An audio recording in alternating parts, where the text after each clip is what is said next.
preliminary study, a pilot study using New York suicide notes, we identified and explored guilt.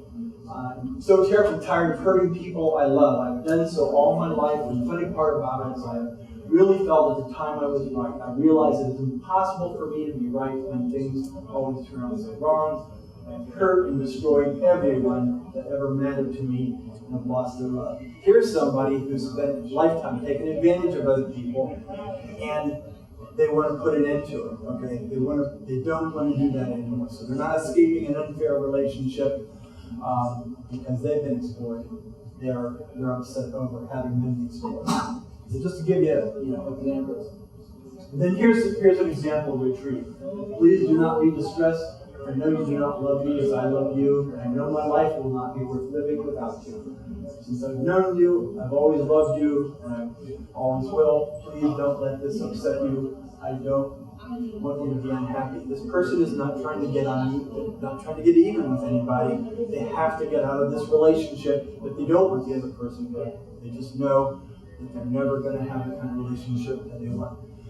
Just as an aside, I have to tell you, and this may end up at another project, it's very tough reading these notes. The notes we have from some county cases, they are actual copies of the notes. This is a transcription that somebody came up with. If you go on the internet, you can find suicide notes. But these bring the suicide home to you in a way. I mean, we have the person's name, we know their address, we know how they committed suicide, and so it's this is a real issue. This is not some kind of abstract issue that we decided to explore.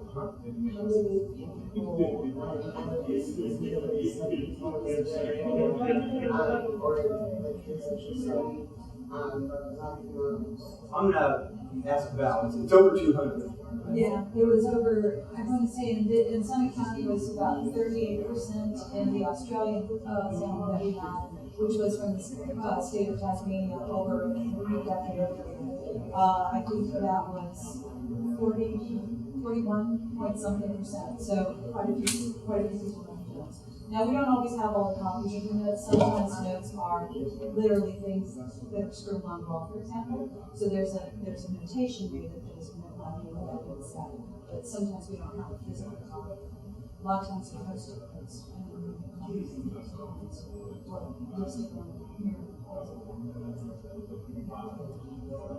Okay, real quickly then.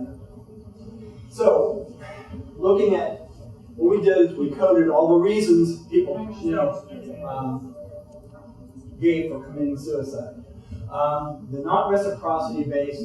A lot of us can, even if we've never ever, contemplated suicide and could never, we can understand some of those reasons. Physical health problems. Someone has a terminal illness. They have chronic pain. The morphine or whatever is not helping anymore. Those kinds of things. They have nothing to do with relationship imbalances. Okay. That's the first group. The group I want to focus on are from here on down. Okay, reciprocity based.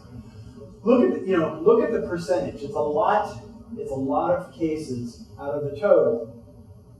42%, almost 43%, where you have this perception on the part of the deceased that there's this imbalance and there's this unfairness in my relationship, or in some cases it could be I'm the person who's been unfair and I need to take this action because of that. But that's the breakdown of those modes of adaptation that we found. Exploitation, 7, that was the lowest one. That's actually, what that is that's if a person takes advantage of somebody, but suicide basically is yet another instance of having done that. They've hurt other people, and they're doing that not to get even with them, but it's just part of the pattern of behavior. That's the case with the 7, the one with the 7 cases. We thought we'd have more of that, but that's what it was. And then we disagreed on that. So, with that, I think I'm going to turn it over to Val. Again, we're doing the replication of this something is in progress, and we hope to have that wrapped up pretty soon. So, okay, what do we do with this then? It's still too early in the research to say anything really concrete about this, but what we found is that a lot of times people give signals that things are going on, but they're not being, those cues are not being picked up by the people around them, okay? So, eventually it could be that if people are letting their friends, relatives, peers, whomever, partners, know that they feel this way, the reciprocity is being violated in such a severe way that they're contemplating this sort of action, then something could be done to restore balance to that relationship in a lot of cases. And then just lastly, the perceived lack of fairness. Nobody's really talked about this as a kind of etiological factor in suicide. So we think it offers some promise for at least a subset of suicide.